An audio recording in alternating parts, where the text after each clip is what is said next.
Saham Dewa dan peluangnya masuk ke dalam indeks MSCI.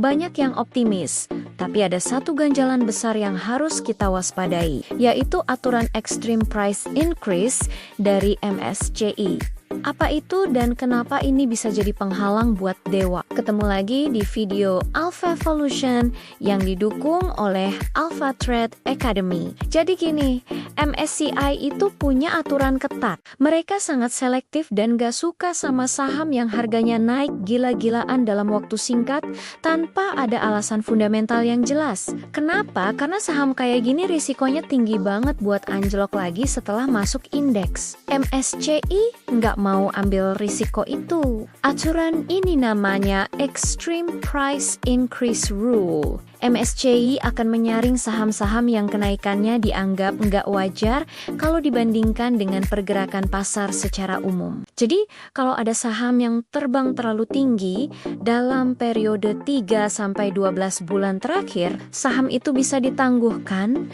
atau bahkan dibatalkan masuk indeks meskipun kapitalisasi pasarnya sudah memenuhi syarat. Nah, terus batasannya seberapa besar sih buat Dewa? Sekarang MSCI akan membandingkan performa saham itu dengan MSCI Emerging Markets Index.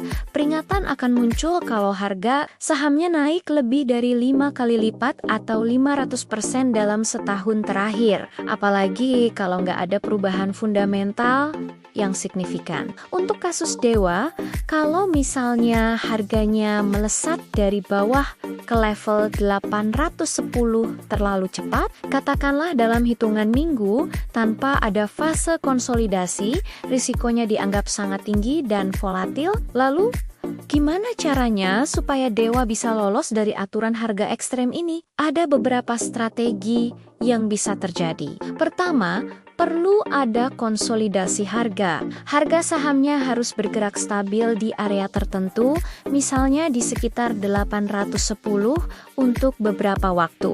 Ini untuk membuktikan bahwa pasar memang sudah menerima valuasi tersebut dan harganya nggak sekadar dipompa sesaat. Kedua, volume transaksi harus wajar. Kenaikan harga harus didukung oleh volume yang sehat, bukan karena transaksi sepihak yang sengaja dibuat untuk mancing harga naik secara signifikan. Ini menunjukkan adanya minat beli dan jual yang seimbang dari pasar. Dan yang paling penting, yang ketiga, harus ada dukungan fundamental. Perusahaan perlu segera merilis laporan kinerja yang bagus atau mengumumkan aksi korporasi yang bisa menjelaskan kenapa valuasinya memang layak berada di level tinggi tersebut. Misalnya, ada proyek baru yang besar, akuisisi strategis, atau lonjakan laba yang signifikan. Jadi, meskipun prospek Dewa masuk MSCI itu menarik, perjalanannya nggak semudah membalikkan telapak tangan. Ada tantangan besar dari aturan MSCI sendiri. Kita sebagai investor harus tetap waspada dan realistis. Gimana menurut kalian? Apa Dewa bisa melewati rintangan ini? Coba tulis pendapat kalian di kolom komentar ya. Yuk gabung Alpha Trade Academy, kita akan belajar analisa teknikal dan money flow lebih mendalam. Linknya ada di bio ya. Yuk cek bio sekarang juga. Tetap semangat, semua yang besar berawal dari yang kecil. Sampai jumpa di video selanjutnya.